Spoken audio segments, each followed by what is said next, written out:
عمل کرے گا انشاءاللہ اس کو ایمان پہ موت آئے گی۔ اور میں آج آپ کو موقع دیتا ہوں، نمبر ایک جس کو ایمان پہ موت آئے گی وہ کون ہے؟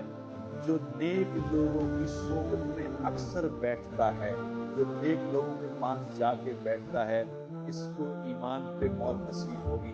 نیک لوگ کون ہیں؟ لمبی بات نہیں بتاتا، دو باتیں بتاتا ہوں۔ نیک لوگ کون ہوتے ہیں؟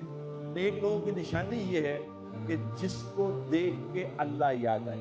نمبر ایک، ایک آدمی وہ جس کو دیکھ کے اللہ یاد آئے اور جس کے پاس بیٹھنے سے دنیا کی بے رغبتی، دل میں دنیا کی بے رغبتی پیدا ہو، یہ ہے ایک نسخہ۔ جو اپنی نگاہوں کی حفاظت کرے گا اس کو ایمان پہ موت آئے گی۔ نگاہوں کی حفاظت، اپنی نگاہوں کو بچا کے رکھنے والے، نگاہوں کو چھپانے والے۔ تین، جو نماز مسواک سے پڑھے گا، مسواک سے نماز پڑھے گا، مسواک کی نماز اور بغیر مسواک کی نماز میں پتہ کیا فرق ہے؟ مسواک والی نماز کا دوسری نماز سے 70 گنا زیادہ اجر ہے، 70 گنا۔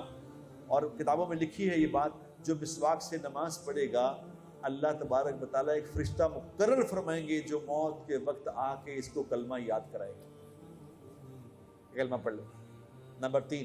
نمبر 4، قرآن کی ایک دعا ہے، سورہ آل عمران آیت نمبر 8، ربنا لا تزغ قلوبنا بعد اذ ہدیتنا وہب لنا من لدنک رحمہ انک انت الوہاب۔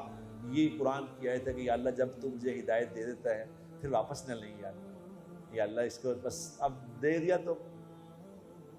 بڑے لوگ دنیا میں کوئی چیز دے دیتے واپس تھوڑی لیتے ہیں، اس لیے ہبہ کا لفظ ہے اس میں کہ یا اللہ دے دیا واپس نہ لیں۔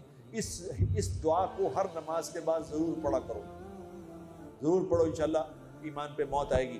نمبر 5، صدقہ کرو۔ صدقہ کثرت سے کرنے والا، جو کثرت سے صدقہ کرنا سیکھ لے گا، یہ اس کا ایمان بھی بچ جائے گا، اس کا مال بھی بچ جائے گا۔ نمبر 6 کیا؟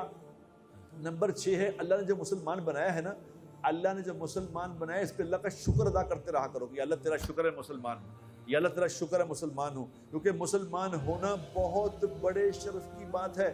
میں کسی آدمی کو کہوں کہ غریب آدمی کو، غریب آدمی اس نے کہا جی پیسے نہیں گئے میں غریب ہوں، میں نے اسے کہا کہ تمہیں 1 بلین دے دوں، 1 ارب دے دوں، 1 ارب دیتا ہوں، کلمہ چھوڑ دو۔ پھر تم اس کا رنگ بدل گیا، اس نے کہا جی کی کہتے ہو مولوی جی، تو ساری دنیا بھی دے دو میں کلمہ نہیں چھٹاں گا۔